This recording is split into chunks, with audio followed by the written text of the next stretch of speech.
Welcome to a very special episode of the Bias Sports Podcast. If you are seeing this on YouTube, you see that we have our second special guest of joining our show.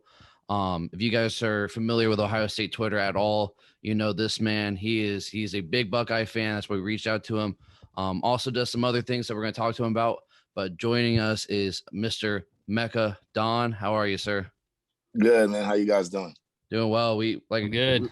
Just talking right before we started this, we just appreciate you coming on, and we're excited to talk some Buckeyes and just talk to somebody that has a lot of kind of clout within the Twitter community, always conversating with people and giving some good opinion. That's why I've followed you for so long on my personal account before we started this, and as soon as we made the podcast account, I had to follow Mekka Don. So no doubt. Thanks, man. I appreciate it. Let's do it.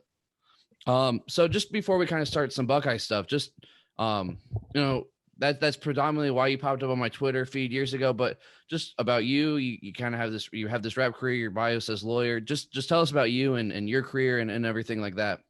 Yeah. So I was born and raised in Columbus, youngest of 4 kids. My whole family went to Ohio State. I was obviously a big Buckeye fan before I even went to Ohio State. I ended up going to Ohio State as a preferred walk-on. Really?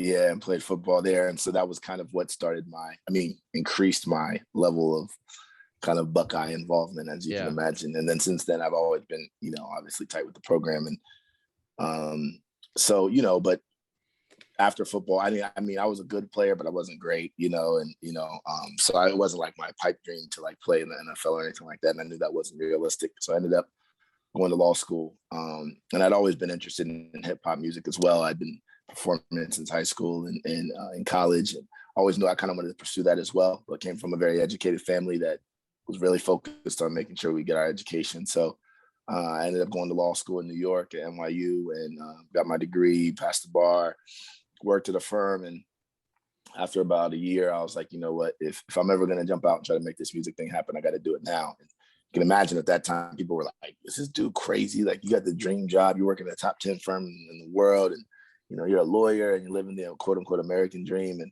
you're going to leave that to go rap? Like, what? It doesn't even make sense. And, but for me, it made sense because ultimately, I feel like you got to do what makes you happy. Mm-hmm. And I was young, had no kids, was not married at the time. And I was like, if I'm ever going to do it, I'm going to do it now. And also it's kind of like, I jumped out after I kind of set up a great backup plan. It wasn't like I dropped out of school. I mean, I finished, I passed the bar, I set that up. So, so then I just kept running with that. And then, I've been able to make a lot of moves in music. I have licensing agreements with Ohio State. So you probably heard my songs, Juice and Let's Go, HIO and all those songs. And did licensing agreement with the Browns and Big Ten and ESPN and featured on MTV. And just been able to finally do my thing and convince people that it's real. And so it's been a good journey. That's awesome. I mean, that's what it's all about. And like you said, whenever that part is done of the life, like you said, you set up yourself for something great afterwards. For sure. And I think that's awesome, man. Good for you. And it's Thank cool you. to kind of hear those types of stories and, just being involved with the media that you are now. I mean, I'm sure that's got to be a lot of fun, working with Ohio State. I'm a Steelers fan. He's a Browns fan over here. Okay. So I'm sure he's excited to hear that, but no, that's awesome. Yeah, no, I appreciate it. And so, obviously Twitter and social media has been, been huge for everybody. But, for me, I mean, like you said, you see me on there a lot and express a lot of opinions. And I like to engage with people. I'm not one of those guys that like thinks they're too good to talk to people and all that kind of stuff. You see that a lot. Yeah. So I love it. There's some negative and there's some toxicity on there too, but oh yeah, more often than not, it can be pretty good. Yeah. So what year were you playing for Ohio State?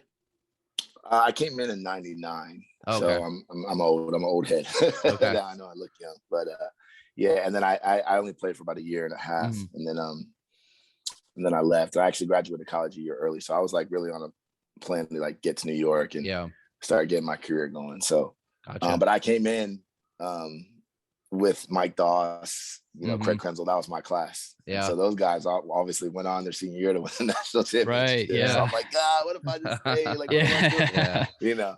So I never got that, but I was able to celebrate it with them and through them. So it was cool. That's awesome. That's like one of the coolest stories ever, man. Yeah. So you said you're from the Columbus area.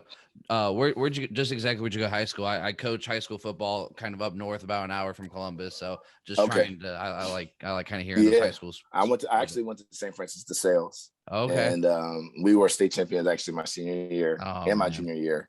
Oh And wow. our sophomore year, we went to the states and lost in the state finals. But I didn't play football till my senior year. I was actually a soccer player my whole life. Oh okay. Played soccer in my junior year. We won states in soccer. It was crazy. It was like that period of time was nuts. The girls, my junior year, the girls won states, boys soccer won states, and football won states. And then we had like 8 guys go to states in wrestling, and it was just nuts. We went to states in track. It was just nuts. That's insane. So yeah, St. Francis de Sales. So shout out Stallion Pride. That's awesome. Yeah. I've kind of told myself, like, this is my 3rd year coaching. This is my 2nd year doing basketball. I've told myself I want to be part of a state championship team. Some point in my career, like coaching wise, I have to be part of something like that. Even if he's the water boy. I mean, it'll happen, man. It's part of the team. Hey, it doesn't matter. Okay. So yeah. So let's talk some Buckeyes football then. Sure. What has been your thoughts this season so far? Just with the loss of Oregon and how we progressed since then, and then we're going to talk rankings in a second and your thoughts on last night. Sure. So I early on in the season, I think I was a nervous fan just like everybody else. I always believed in CJ Stroud though, and you go back to my early tweets on him. Even when he was struggling and all that stuff, I always believed in him, and I always knew that there was something going on. I knew he had a shoulder injury. Also recognized that he's a freshman, and this is his first time starting, and so I never panicked from that perspective at all. Where I did panic a little bit, just to be honest, was from kind of the defensive perspective early on. The schemes I just felt like our guys were out of position. Our guys looked like they were lost and didn't know what they were doing. And we also had a bunch of new starters in the defense, especially the back seven. So I was nervous from that perspective. I was like, oh, this is going to be a long season. Then I think after Oregon, this is one of the things that I think is valuable about losing, particularly early, is that it forces, especially in a program like Ohio State, it forces people to really self-evaluate and look at every single aspect of the field and from a coaching perspective and make changes, which Ohio State did. And so I think resting CJ was a beautiful move, particularly because he was hurt, you know what I mean? And it's like, it's one of those injuries that you can't see. It's not like it's a torn ACL or, you know what I mean? It's one of those injuries that's kind of like, you kind of got to listen to him. Yeah. And he came back and he's been lights out in my mind. Yes, he has. People want him to hit every single pass. I'm like, yeah, he's going to miss some passes. I mean, like, that's fine, but he's still like almost a 70% completion. And then I think the defenses looked a lot better. And that's part of what happens when people become more comfortable and get more, more playing time. The defensive line has been able to get a little bit more pressure, which takes some of the pressure off the back seven. Some of the linebackers have played pretty well. Obviously, Denzel Burke is a stud. I mean, he's like almost an All-American type player as a freshman. Steel Chambers has played amazing. So I feel like guys seem to be more in position, more, kind of knowing what to do a little bit more. But the reality is, I think that we've played some good teams, but the biggest tests that we have are ahead of us, and that's honestly, for a program like Ohio State, that's where you make your money. Michigan State, Michigan, obviously, and Big Ten championship, whoever that may be, if we can get that far. So I think the team is in really, really good shape. I think that the future, if this year doesn't end up being the year like we wanted, I think the future is extremely bright, and these guys are getting very, very valuable minutes. And we have I'm excited as a fan because I think it can happen this year, but we'll see. Oh yeah, for sure. And we've kind of talked about if they do make it, the game being Indianapolis, 4-hour drive away. We're willing to spend a little bit of cash to go watch something like that. And I think we're very much in agreement with just how we looked, and we agree with you a lot on things. I know that was a little bit more critical of Stroud early on. I was a big McCord fan coming into this year. And I kind of was on the McCord bandwagon a little bit. We got very, very spoiled with Justin Fields. And and I guess we maybe thought we expected Stroud, even though he's a pocket guy, to come in and to do what Fields did. And when he didn't right away, we overreacted. And Yeah. I'm willing to admit when I'm wrong, and I was 100% Sure. Yeah. wrong on it, and I I'm respect it. happy I was. Yes. Right. I respect it. And that's the thing. I think that's all I want from fans. You know, I think it's right. You know, it's okay to panic, and it's okay to, you know, because here's the other thing too that happens at Ohio State that doesn't really happen at, you know, that happens at the top schools, doesn't really happen in a lot of other schools, is that we have a lot of fans that follow recruiting. So they've been knowing about guys that are coming in, maybe even since their freshman or sophomore year in high school. Yeah. And so I think coming in, everybody, especially coming into this year, everybody already had their kind of fan favorite of who they thought was good, because all these guys are studs, right? So it's not like, you know, it makes sense that you like McCoy. There's nothing wrong with that. Mm-hmm. I think the thing that people have to realize, though, is that, you know, at a certain point, you know, you got to trust Ryan Day, right? And you know, it's different if you have a coach that's continuously made mistakes and you don't trust him. That's different. But you have a coach that he knows what he's doing. And then you look at Olave, and you look at the fact that Olave came back. Olave came back because of C.J. Stroud, and he'll tell you that himself. Yep. So you got to realize that although we as fans may see something and like something, we don't know what they know. You know, we don't see them every day in practice. And it might even not even be talent. It could be intangibles. It could be leadership. It could be mentality. It could be maturity. It could be a lot of different things. Being the starting quarterback at Ohio State, that means a lot, you know. Mm-hmm. And so it could be things that we don't see. And that's what I was trying to get the fan base to understand. It's like, listen, there's a reason why C.J. Stroud is the guy. It's not just talent, right? All of these guys have talent. So we got to rally around him. And the sad part about it, last thing I'll say on Stroud, and then we can move on. And the sad part about it was that C.J. Stroud actually admitted later on that he was, quote unquote, down in the dumps, I think, because he was hearing a lot of the chatter that was coming from Ohio State fans. And that really pissed me off, because I was just like, man, we don't have to do that to our guys. You know what I mean? Like it was too much, to the point where it leaked out to him and got to him. And I think that that's not healthy as a fan base. So I think a lot of what it was is, you know, being Ohio State fans, always being the top tier team. I think we were almost expecting him to be great right off the bat, almost sort of like what Bryce Young is doing in Alabama. We didn't expect him to, you know, come out and struggle. You know, he won the job over McCord and Jack Miller. We expected him, you know, day one, he's the guy, and he's going to throw for 400 yards and 75% completion percentage every game. Right. Yeah. So when he struggled, and I think it's a little bit of the defense as well. So when the defense struggled, you know, we weren't winning by 40 points like we thought we would. I think that played into it too. Oh yeah. Yeah, definitely. I want to go back to something you said, and it's the most important thing that I think we need to understand is trust Ryan Day. I mean, Ryan Day got that job for a reason. Ryan Day has the record that he does for a reason. I know I've said I hope Ryan Day coaches as long as Woody Hayes did. Ryan Day is the dude. And he's made every right decision that he's needed to, whether it was, you know, demoting Kerry Combs a little bit, promoting something within, the Stroud resting decision, playing McCord, and even I think that was just a little bit to Stroud, like, hey, dude, like, you might be hurt, but if you come back and you don't perform, we have a dude that's capable of doing what you can do. And Stroud took it as a challenge, and Stroud ran away with it.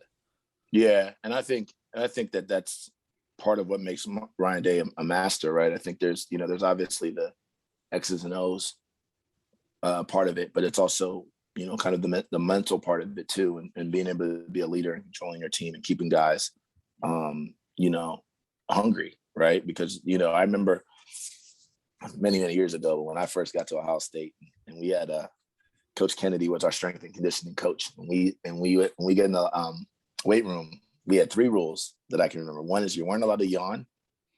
2 was you weren't allowed to chew gum. And 3 was you weren't allowed to talk about high school. And the reason why you weren't allowed to talk about high school is like, look around you. Every dude in here was an All-American, All-State, all this. I don't want to hear anything about high school. When you guys get here, it's a fresh slate, and what you do here is the only thing that matters. And that always stuck with me, you know, as I progressed, even just as a fan. And I was like, that's so true. Like, you know, all these dudes were studs in high school, but that doesn't necessarily mean anything when you get here. And so that's another reason why I think it's important to just trust Ryan Day, because he's evaluating these guys not based on what we saw in high school, right? But based on what they're doing when they get there. And I think if we had to choose any one of these guys and everybody else transferred, that we would be okay, right? So it's not like, oh, I don't think we would be okay with the other guys, but I do think there's a reason why he makes the decisions he makes. And ultimately, until he gives us a reason to believe otherwise, I think we kind of need to trust him and let him do his thing. Mm-hmm. Absolutely. Yeah. I couldn't say better myself. Yeah. Dylan, you got anything real quick? Yeah. I mean, like you, I couldn't have said it any better. I mean, spot on with that. Thanks. So keeping the Ohio State talk, but just kind of transitioning bigger picture. So they did the first rankings last night.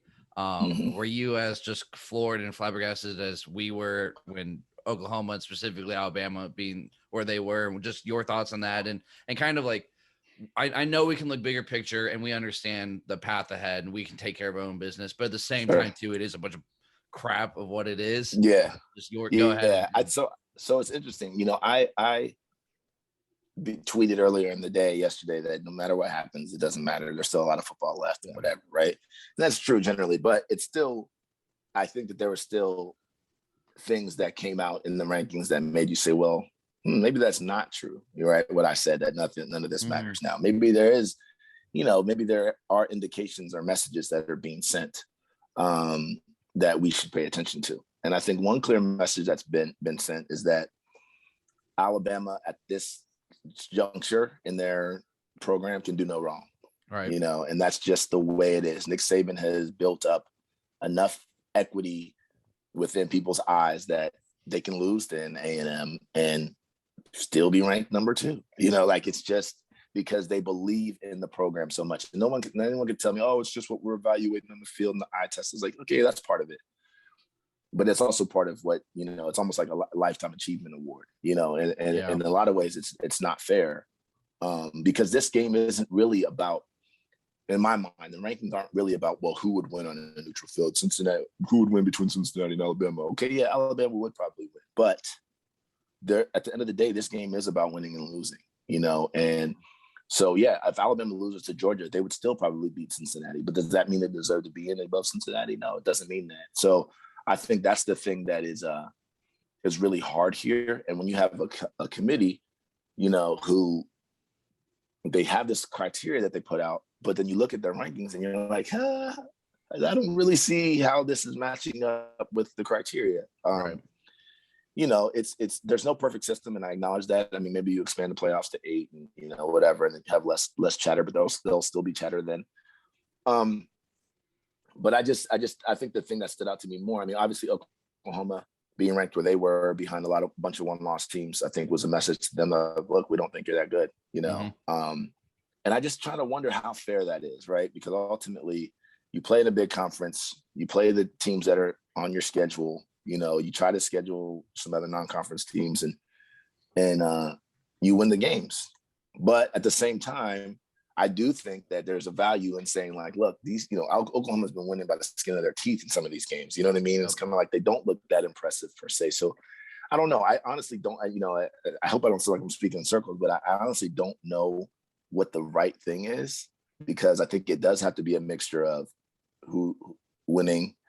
I think there has to be a mixture of history, right? I think there is a little bit of value to that. If there's some team like Wake Forest, for example, I mean, can Wake Forest really beat Alabama? Can they really beat Ohio State? Probably not, even if they're undefeated, Right. So it's kind of like, I do feel like there's a factor, but ultimately I do think winning games has to be the number one thing, and there has to be a priority to that. So we're in a SEC HELL right now. Yeah. And I think that, it's going to take some teams from some other conferences before we can bust out of it. And I think that's really kind of the biggest takeaway from me. Yeah, and I think you kind of said it well with like Wake Forest. I mean, they don't have the brand. If you swap that logo with the orange tiger paw, they're number 2 right now.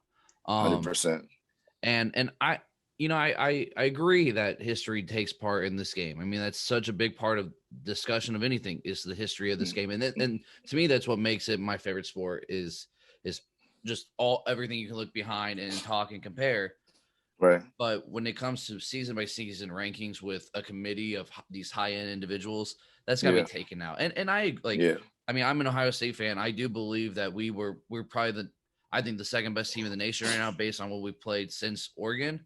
Yeah. But if they didn't put us number 2, we would hate it because we do have a loss. Make us earn it. But like head to head, if Ohio State and Oregon had the exact same resume, other than just having one loss and they had the head to head loss, I'm okay with them going ahead of us.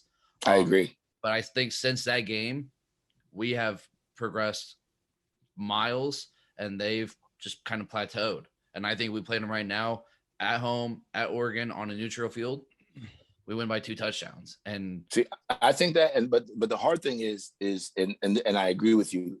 If we have the same resume and same number of wins and losses with Oregon, I don't honestly see the justification for us going ahead unless our strength of schedule at that time, which it probably would be, is substantially better than theirs. Because honestly, then and what's the value then of playing right head to head if that's not going to go? Yeah, it was early in the season. You can make all the excuses in the world. They didn't have their best player either, you know. Mm-hmm. Right. So it's like they can, and they lost to Stanford, but Stanford's like a rival of theirs, and they're in conference. We lose games like that all the time, you know, or in the Big Ten. Not all the time, but it's not surprising if you lose to a Michigan State or somebody in your conference. Right. So the argument for against them is not strong in my opinion. Even though I agree with you that if we played them now, I think we would dominate them. But what's that based on? In their mind, they'd be like, no, that's not true. And then so who prevails there, right? It's not fair to just say, oh, I think we would win by 2 touchdowns when you actually did play them. So that's where I think this whole thing kind of gets tricky and convoluted a little bit. For sure. It's so subjective. And that's why that committee kind of sucks. Like, I mean, are we complaining this much if it's the old BCS system, like computer rankings that determine the top 4? Maybe we're not complaining as much. And I think the human element really makes us mad. So I'll put you on the spot then real quick with rankings. We got 4 more of them. So give me your Heisman winner, your 4 playoff teams, your national championship game, and your winner. Wow. Okay. Wow. Okay. Heisman winner. Jeez. All right. I'm going to sound like a homer. This whole thing is going to sound like a homer. Let's go. I'm going CJ Stroud. And let me tell you why. First of all, he's in striking distance already of getting Heisman, right? So it's not like he's like some guy that's like a dark horse, right? And then I think he has signature moments signature opportunities coming up that are like, I mean, you're talking about 2 of the top, 7 or 2 of the top 7 teams right now that he has to play. I mean, Michigan State. A top 2, top 3 team, if they don't lose. Michigan, if they don't lose again, is a top 6, top 7 team. Yeah. So you think Travion sits beside him at the ceremony? See, the whole splitting votes thing is what kind of messes things up. I think that he should, but I don't think that it will end up that way. Just because I don't think we quite use him enough. Mm-hmm. Yeah, and then also the emphasis just on quarterbacks is generally a lot of time, unless like you're saying, you're running the guy 30 times a game, which a lot of these guys that are compared to Travion right now, running back position, have like way more carries a game than he does. Mm-hmm. So you're right. But I think Stroud. 4 teams, I think I'm gonna go with Alabama. Let me see. I don't know the ranking. Do you want me to give you the ranking too? Or do you want me to just give you the top 4? You can, but if you want to just give me your top 4, that's fine. All right, this is what I think is going to happen. I think it's going to be Alabama number 1. I think it's going to be Oregon number 2, Ohio State number 3, and Georgia number 4. Oh, man. That's what I think is going to happen. So I think Alabama is going to beat Georgia, because it's just what Alabama does, and it's what Georgia does, right? And that's where the history comes in. I don't care how they look on the field. I just figure Saban's going to win that game. Yep. And so I think Alabama, if Georgia only loses to Alabama, they're for sure in. Yeah. Alabama only has 1 loss in their SEC champion. They're in. I don't really see Oregon losing to anyone in the Pac-12. They could, but I don't see it. And I think Ohio State's going to run the table for the rest of the Big Ten. So that leaves out potentially Wake Forest. I don't know what's going to happen with them. They're going to lose to Clemson anyway. Yeah, and Cincinnati, right? So that's going to be wild. But so they're going to is Cincinnati undefeated for you? Yeah, I think they're undefeated. Oklahoma. Yeah, I think Cincinnati will probably end up at 5. No, I think Oklahoma's going to lose. They're going to stumble somewhere. So I think Cincinnati's going to end up undefeated and probably end up being at 5. Mm-hmm.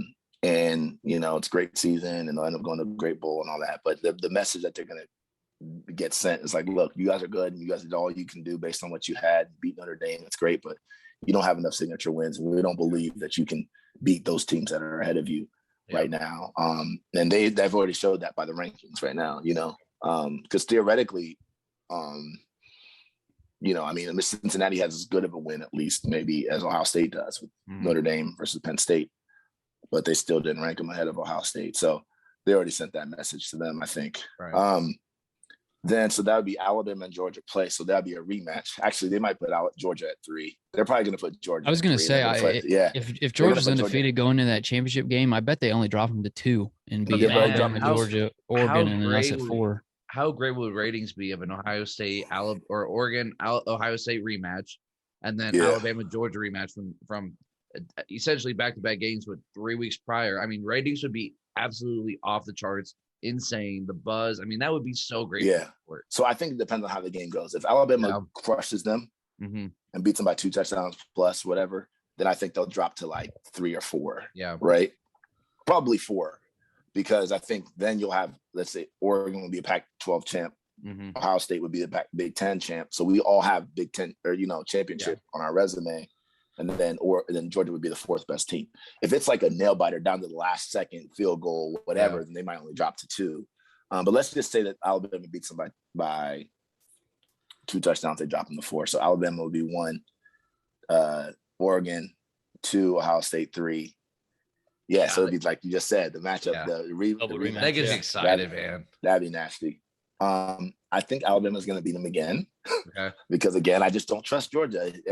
I know history shouldn't matter, but it does. You know what I mean? Until they prove me wrong, I just don't know if they can get it done against Alabama. And I think Alabama has a mind thing over them as well. Yeah. And so I think Ohio State will beat Oregon. So I think Ohio State will play Alabama, and I gotta go with Ohio State. And I think that Georgia has a better chance of being Ohio State, I think, than Alabama does. And so I think that's a worse matchup if Ohio State had to play Georgia. But I think, Alabama's obviously going to be a beast if they have beaten all those teams and got that resume at that point. But I think if we're rolling like that, if we got to that point and we beat Michigan State and we beat Michigan and we beat Iowa or Minnesota or whoever it is, as long as we can stay healthy through all that. Yeah, exactly. And we beat Oregon. We're rolling at that point. So that we're going to be one of the, and our offense is just, our offense is nasty, guys. It's just, the only thing that I'm curious about, and I think this is going to be revealed in the next few weeks, is how good is our offensive line? Because I think it's really good. I think it's been really good. And then at the Penn State game, they weren't as good as I hoped. But Penn State is a very solid defense, so let's also remember that. But I think that if they can continue to gel and get better, and some of these guys are playing out of position. Some of these guys are tackles playing guard, and but if they can continue to gel, and our receivers can't be stopped. Travion is probably the best, or at least one of the top 3 running backs in the country, and Stroud is only going to get better. I don't see who's going to stop us. So championship game could be a shootout type thing. Yeah. And I think one part that just is so important, if we do get to the national championship game, it's kind of how we talked about earlier. It's in Indianapolis for the first time. Like, the national championship game would be in Ohio State field. Yes. And Ohio State fans travel well. We're all over, but that close. It would be unbelievable. We hope it's something that if you're able to go to and we're there, let's meet up in person, say hello, and sure, yeah. Have a pic. I went to the Ohio State Alabama game, and I went to the Ohio State Oregon game that year. It was just nuts. It was crazy because the Sugar Bowl actually felt like the national championship game. Right. And it was, because, you're playing Alabama, you beat Alabama. And it was scary because after that win, I was like, bro, we didn't win the national championship yet. We could literally go and lose to Marcus Mariota. And it's cool. We beat Alabama, but we're not national champions, And I was like, and I wonder if the players feel that way too. You know what I mean? Because getting that Alabama monkey off your back is like a big monkey to get off your back. And I was hoping that the players didn't. But we were just so talented that year, and we were just so focused. And Urban, one thing I like about Urban as a coach, especially in college ranks, is he was just a master motivator, and he was able to keep guys focused. And but yeah, that experience is great, and I hope that all Buckeye fans get that experience. Yeah. Because there are people who go their whole lifetime and they don't get a chance to do that or even see that, and so. So I also went to the game where we lost to Clemson 31-0. So I've seen both sides of it. So that was a long night. I remember watching on the TV. That was a long night. Yeah. Well, we won't keep you any longer. We really appreciate so much. Just last thing, just as we kind of wrap this up, I told you we'll post all your socials. Do you just tell us one thing about you that you want us to really promote for you, get our listeners to, subscribe to for you, and then just kind of help grow your brand. Sure. So I have a song out and a single out called Still Dope, which is, been blowing up, and a merchandise line called Still Dope. You can buy it at shop.mekadonmusic.com. If you have a chance, go check it out. A lot of athletes, celebrities, and, everybody's kind of wearing it. So that's been really cool. Just been promoting that. And then I have a new song that I'm working on right now. That I'm probably gonna record next week. Haven't told anybody about it yet, so you guys are the first ones to know about it. Awesome. You heard it here first. It's just gonna be called It's gonna be called Doing My Thing, and so I'm just I'm excited about that, and so I'm just looking forward to just continuing to do my thing, and continuing meeting people like you guys and engaging, and that's what makes life fun. You know what I mean? Mm-hmm. Honestly, people ask me questions a lot about what it's like to be known and all that type of stuff. And for me, I just consider myself a regular person who just does this as a career. Right. Mm-hmm. So I don't consider myself better than anyone else. And so I love to continue meeting people and engaging. And so just follow me on social media at Mekka Music. Like I said, I try to engage with as many people as I can, and definitely support the music on Spotify, Apple Music, wherever you listen to music, YouTube, and definitely check out the merchandise. And that's all I got to say about that. All right, sir. We and we'll post all those links, guys. Go check it out. I had one more thing in my head. I hope we talk soon. We'll definitely have you on again, and I hope we get that national championship game and we can meet up in person there, and that'd be awesome. How that goes. That'd be awesome. All right, guys. Take care. You guys have a good one. Appreciate it, man. It's a pleasure. Go Bucks. Thank you. Well, we just want to shout out Mekka Don one more time. Awesome dude. Great conversation, and just everything he kind of told us that he's doing. Really down to earth guy, doing a lot for just himself, his family, and he like he said, he left New York to pursue just kind of this rap career for him and for himself, and just the engagement that with the fans. And I kind of want to tell you guys, I messaged him on Twitter with our podcast account and everything, and he responded within 5 minutes. You have access to it. You saw, it was literally right within. He was humble, very nice, and was like, yeah, dude, let's do it. Let's get on. So check out all his stuff. I'm going to put all those links in there, and we're going to play a song on the out. But do you have anything to say real quick, Dylan? I think we're good. Cool dude. Yeah. So we appreciate him, and this is his song, Still Dope, as we get on out here. And I don't know how we can top this one, but like we always say, the next one is the best one. Keep working hard at Mekka. They see you, they see us. I love to see it. Our time is now. I was born in 1937. I've seen it all. There aren't many like us. We still dope. We still dope.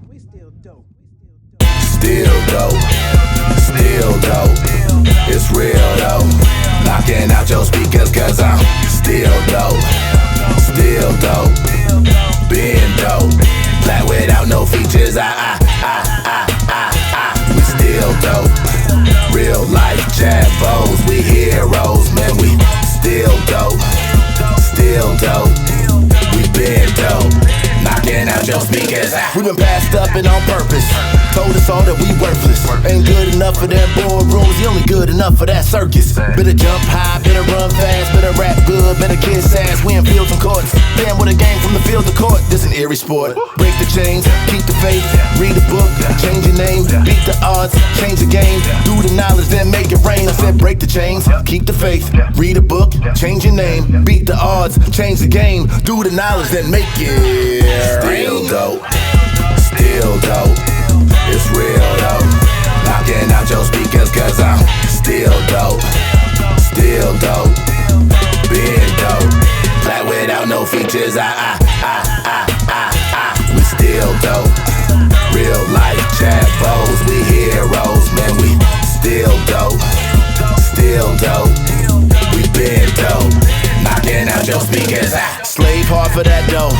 Came around for that go. If you don't love yourself, but you getting rich, and I'm afraid it's all for that show.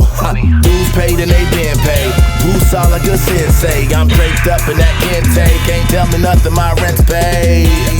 Mortgage too, but can't mortgage futures. Gotta do it all like Kama Sutra. Listen real close, who they call a loser. They be hating on you while they spying to you. You're still dope, but they lying to you. This boss status, you gon' build your own. It don't matter much if they don't hire you. If they don't hire you, we gon' maintain. Bang, bang, bang, bang. This game's changed. The whole family on like that Wayne's gang. I mean the real, lame's lame. So smart, need my brain frame. So dope, need my name change. UB's getting my A game. See that? A game. Still dope, it's real though. Knocking out your speakers cause I'm still dope. Still dope, being dope. Plat without no features, we still dope. Real life chat bows, we heroes.